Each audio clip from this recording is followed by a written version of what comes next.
Hi folks, thanks for joining me. Well, I've done it. I went to the dark side. I've joined the big boys club. And to be totally honest, I'm very apprehensive about it. Mainly because I drove a BMW car years ago and I vowed back then never to touch BMW again. So here I am with another BMW.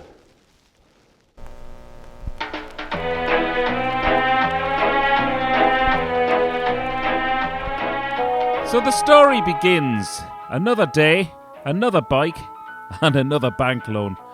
I've just purchased this 2016 R1200GS Touring Edition in the triple black colour scheme because, well, to be honest, I just couldn't resist it any longer. This has always been on my big boys toys list of must-have bikes, but I was always frightened of the costs involved getting into the BMW brand. However, I bought it from a dealer here in Ireland over the internet because of the pandemic, and not only could I not test ride this bike, but I've actually never ridden any GS. So what you're about to see is my actual first ride and live reaction. I should point out that the bike came with a full 1 year's warranty of all parts and labour and full European breakdown cover. So to be honest, well, that just tipped the scales and I plunged headfirst into this. I should also add that this is not a technical review, this is purely my first impressions. Albeit having to stay within the 5-kilometre restrictions of where I live because of the pandemic. Moving straight in to my first impression actually, this is a wonderful riding position. I love the sitting upright position and I've never had that on a bike before. I come from a long line of sports bikes and even my other sports tourer I have, which is the R1300. I'm still sitting slightly forward on that. And for those of you who've subscribed to my channel, you'd have seen all my love story videos with my R1300. So for another bike to come along is a bit of a tall order. And I have already sneaky suspicions that this bike is going to upset the apple cart a little bit. Don't ask me why they've put the windscreen adjustment on the right hand side to take your hand off the throttle. I mean, I know I could always reach across with my left hand, but I don't know why they couldn't have put it this side.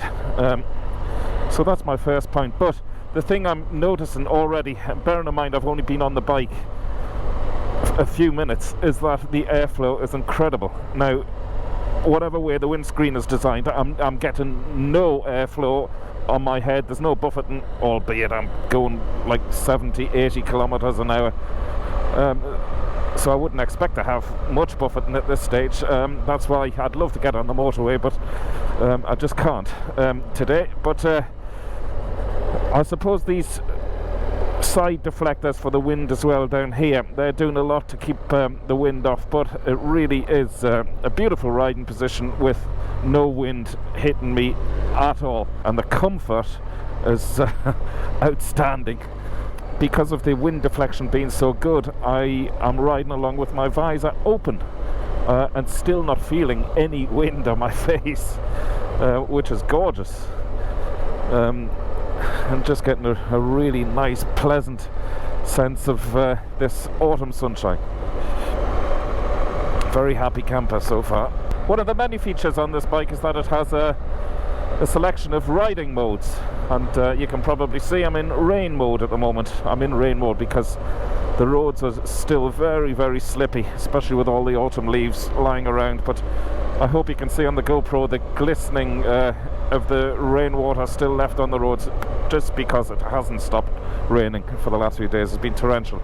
So I'm just taking it easy because it's a brand new bike, and like I say, first time out on it. I don't know how powerful the engine is, so I'm going to stay in rain mode anyway, unless I hit a dry road. There's no twitching at all. It's very, very stable. Now I know that the weight, thanks to the boxer engine, is down low, and that really does help with the confidence of going around corners. However, I do already notice that I'm having to lean it over more than I would do on previous bikes, just to not overshoot a corner. Oh, I wish the roads were dry. I'd love to really put this through its paces. Gorgeous countryside around here, especially in the summer when I was out riding. The twisties on these roads are just incredible, and Ireland is really still an untapped country in terms of motorcycling. There really are some fantastic routes and ways around the country. Indeed, one of the many things I'm definitely going to do, actually was on my calendar to do this year, was the Wild Atlantic Way. I was going to do that on the FGR, but it'll obviously happen next year now because of COVID, and it looks like I'll be doing it on this bike. There's a gorgeous grunt off this boxer engine, and the gearbox is really nice and smooth once you're out of second gear. Once you go up into third gear and up, it's really smooth. However, first to second and second to first is a bit clunky. Very easy to forget about the slippy roads when you're on a new bike and you're newly fangled like this. I'm loving the riding position. Wow, oh my god, this is beautiful. And I've just felt the ABS kicking in on the back wheel there when I applied the back brake, so at least we know that works. That's a good sign. The other thing I have noticed is that when I dip the front brake, there's the ABS kicking in again, keeping me absolutely rock solid in a straight line. But back to the reason I did dip the front brake there is to show you that it barely dips forward, the bike. It's fantastically balanced. That's due to the cantilever suspension. It's very reassuring. I love that, especially when you're going into a corner. I often, on some bikes I've previously had, it's a fine balance in terms of applying the right amount of power to get out of the corner, especially when you're leaning over, because the bike has dipped so far forward. You come out of the corner pulling a wheelie sometimes. Great day to be out. I have to say, I'm starting to see what all the fuss is about. This is really gorgeous. I've got the handlebar heat grips selected. They're on, oh, just realised they're only on number 1, because I was about to say how roasting hot they are. They're on number 1. That can't be right. Well, they're off there. Yes, they were on number 1, because I've just selected them again. They're on number 2 now. Oh my god, I think if they were any hotter than number 1, I'd have to leave go. I'm going to leave them on for a short while just to see how hot they do get. But the heat out of them is phenomenal. So you can see why this bike is renowned as an all year round bike. I certainly won't be putting this one away for the winter. This is part of the reason I bought this bike, actually. Just went over a lot of loose stones there. And that's another thing which is on this bike.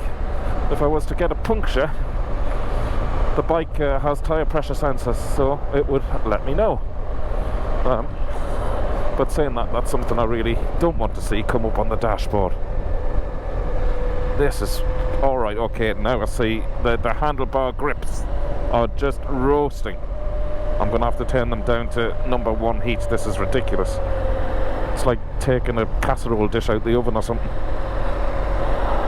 Right, back on to number 1. The first bike I've ever owned actually with cruise control. So when I straighten up, we'll give that a little go and see how that works. Here's a bit of straight road. Oops, I'll put it back into 4th. Right, so presumably switch that on and you flick the lever here. Quite nice. Well, not for these roads in particular, but if I was on a motorway doing a journey, and as per any cruise control, the brake releases it straight away. That's great. That's a lovely little feature to have, certainly with the adventures I have planned for next year. It's a 20 litre fuel tank.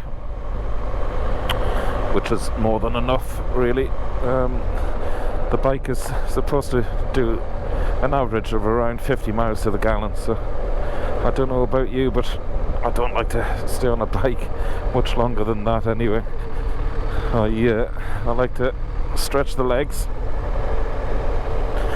Actually, that's the other thing which I should comment on. The comfort of the seat is absolutely gorgeous and very soft, but then I have come from one of the worst seats I've ever experienced on a motorcycle, on the FJR. If you've seen my previous videos on this channel giving out about that seat, you'll know what I'm talking about. But this is a breath of fresh air. This seat is gorgeous.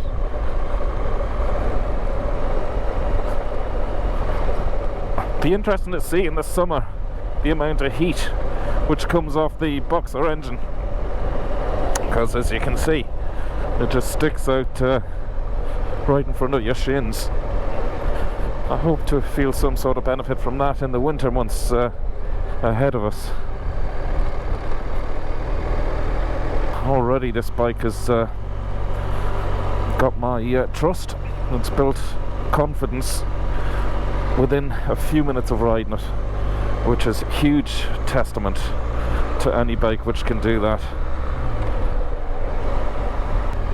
A lot of loose gravel here, so take it easy. Oh, it's so frustrating not to be able to go further afield and open it up.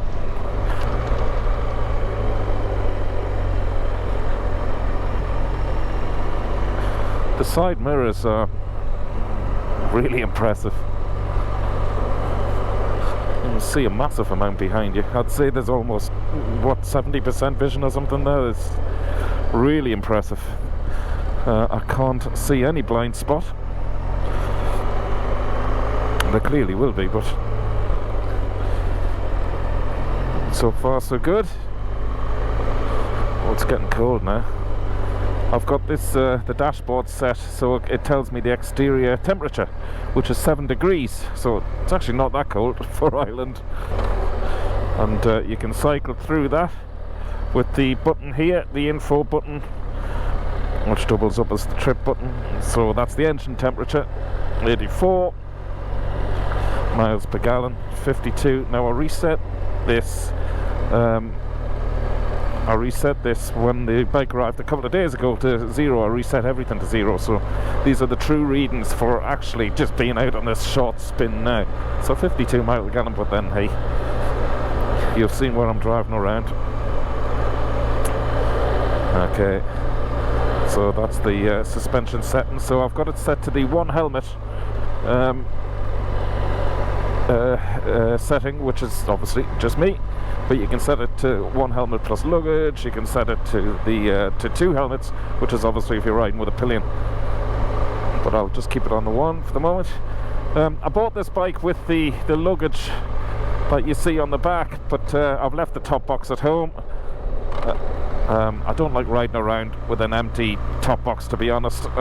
First of all, I think it upsets the looks of the bike, unless you're really using it, well, utilising it to carry stuff around if you're away on the tour. I can't see the point of riding around just with it being empty, and especially with a bike like this, where it's been designed that the weight is so low. The top box is actually quite heavy, and I know on previous bikes it has upset the balance, and it's unnecessary, like I say, if it's empty. So I took that off before I came out on this short spin. The indicator switch is a little bit dinky.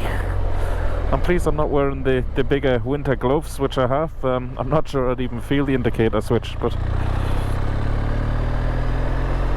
one of the nice features about the indicator switch, however, is that it goes off after a certain length of time, because I am one of those very guilty people of leaving my indicators on. Wow, that's bright.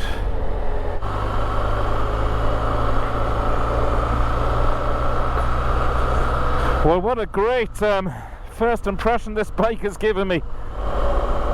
It is without doubt, and I'm not saying this lightly, because I am fairly harsh when it comes to reviewing motorbikes, but I have to say, without doubt, this is probably the most comfortable bike I've ever ridden.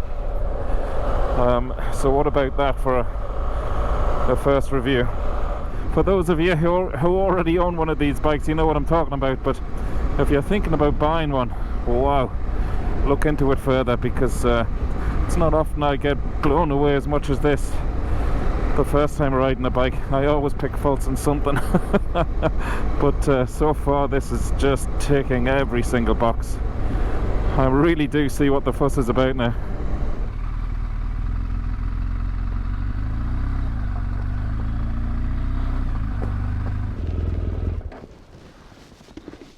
Talk about first impressions. I'll be honest, I'm a bit blown away by this. Overcome, I think, is the word. Thanks so much for watching, and if you haven't subscribed already to my channel, please do, because I can tell you now there is going to be lots more adventures out on this black beauty. I'm a bit speechless for the first time in my life. Right, I shall definitely shut up now because I'm going for another spin.